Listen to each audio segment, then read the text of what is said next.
This video will discuss chapter 9.8, quadratic functions.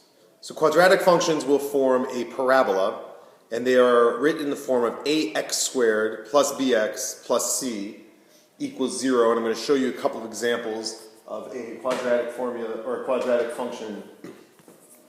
Now, so the first one is y equals x squared minus 2, and I want you to notice that it has this exponent, which is what's going to kind of change everything. And so the idea here is that we're going to try to graph this function. And so the easiest way, or I guess probably the most efficient way, is to start picking some numbers for x, and then we're going to substitute these numbers we pick for x into here and determine what the y is. And so the easiest, sorry, I keep saying easiest, the most efficient is probably to pick these 5 numbers. And the reason why I think it's most efficient to pick these 5 numbers is because what these 5 numbers will do is keep me close to the origin of 0, 0. And so I can start to kind of figure out what this parabola is going to look like. So if I take this negative 2 and I substitute it in here, remember this is going to be negative 2 squared minus 2. Negative 2 squared, so negative 2 times negative 2 is positive 4. So this is positive 4 minus 2, so this should be 2. Right? Negative 1, I'm going to put negative 1 squared minus 2. Negative 1 times negative 1 is positive 1. Positive 1 minus 2, this is going to be negative 1. Right? And then I'm going to put 0 in. 0 squared minus 2 is negative 2. If I take this 1 in, I'm going to go 1 times 1 is 1. 1 minus 2 is negative 1. And then when I take 2 and I substitute in here, 2 squared, 2 times 2 is 4. 4 minus 2 is 2. So what you may notice is that these two y values are the same. These two y values are the same. But notice that the x values will change. So what we're going to end up doing now is taking these points and putting them on a graph. So this is going to be negative 2 comma 2, negative 1 comma negative 1, 0 comma negative 2, 1 comma negative 1, 2 comma 2. And so when we take them, I'm going to put them, I don't know if you can see this, I guess let's move this back a little. So I need to reorganize.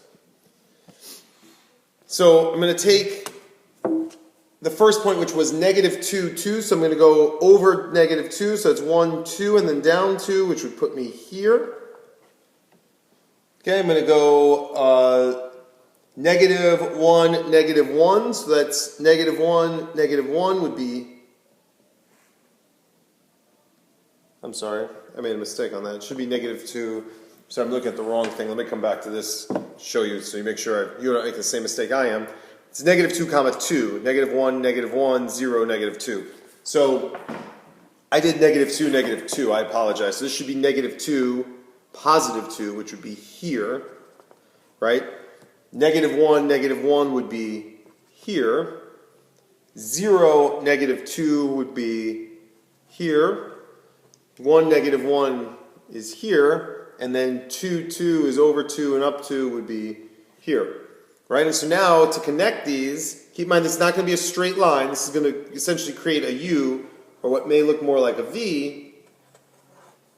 And it would be something like that. Now I want you to notice the arrows here, which tell us that this thing goes on forever. And I want you to notice that it starts kind of, it's rounded and it starts to straighten out as it goes up. So it really starts it's called increasing exponentially because of the exponent, the x squared part, but it really starts to increase quickly as it moves up.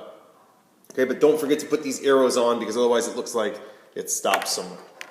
All right, so this is the graph of x squared minus 2.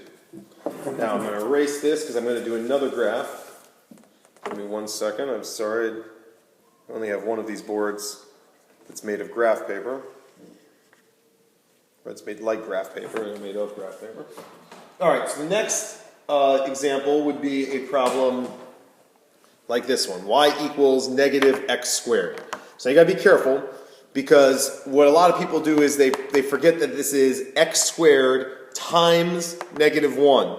It's not negative x squared, right? If the negative x were together, there'd be parentheses and then you'd square it. So you're going to do exponent first and then negative 1. So again, we're going to go x and y. because we're going to start trying to plot our points. This is going to be negative 2, negative 1, 0, 1, 2. Now usually, sorry, that's way too tight. Usually I'll get someone that asks me, well, do you always have to pick negative 2, negative 1, 0, 1, and 2?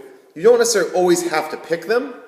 The reason, again, we talked about why it's more efficient is because you end up getting numbers that are going to be small. You're going to get the smallest numbers because if I pick a number like, let's say, 5, when I put a 5 in here, I'm going to end up with a number that's negative 25, and I don't know, in terms of graphing, that's not necessarily always the easiest thing to graph. So this helps keep the numbers a little bit smaller. So I take a negative 2 in here. Remember, this is going to be negative 2. Sorry, it's going to be negative on the outside, negative 2 squared. So negative 2 times negative 2 is positive 4, but then I got to take times negative 1, so 4 times negative 1, this is going to be negative 4. Negative 1 squared, so negative 1 times negative 1 is positive 1, and then I got to multiply to the negative 1, so this is negative 1. 0 times 0 is 0, times negative 1 is still going to be 0. 1 times 1 is 1, times negative 1 is negative 1, and then 2 times 2 is 4, times negative 1 is negative 4. So now I'm going to take these points, I'm going to plot them, I'm going to try not to make a mistake as I graph this one. And so y equals negative x squared. I'm going to go negative 2, negative 4. So it's over 2 and then 1, 2, 3, 4 should put me here. Negative 1 would be here. 0, 0, the origin is there. 1, negative 1, over 1, down 1 would be here. And then 2, negative 4 would be here. Now I want you to know, again, this is symmetrical. And again, this should kind of curve, right? So this is going to almost create like an upside down U, or in this case, probably more like an upside down V. But this should be rounded and not necessarily kind of a pointed edge.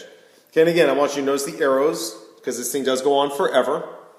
Okay, and the reason why this one is upside down, the one that had the x squared, since the number in front of the x squared was positive, it's facing up. Because this one was negative x squared, right? That's what this graph is. This negative is what ends up flipping it and turning it upside down. Okay, so really what we're going to be working on in this section is graphing these quadratic functions. All right, so that's all we got for you on quadratic functions. Thanks very much for watching the video. Don't forget to do the problems at the bottom of the page. See you in class.